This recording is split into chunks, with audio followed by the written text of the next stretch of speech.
people who live their purpose in life, they tend to live longer. There's this book called Ikigai. And it's all about finding your purpose. Now, ano daw yung purpose mo? Here are 4 questions I want you to open to your notebooks. First question is this. What do you love to do na kahit di ka bayaran, gagawin mo?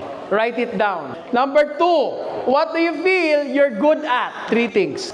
Number 3, what do you feel the world needs? Ano yung isang bagay na feeling mo kailangan ng mundo na pwede mong iambag? 3 things. Ano yung feeling mo the world needs that you can contribute? And number 4, what can you be paid for? Now, what's interesting about this 4 question is this. All of the intersections in these circles make part of your ikigai. Yan yung gitna ikigai. But here's the interesting part. Sabi dito, what you love and what you're good at is your passion in life.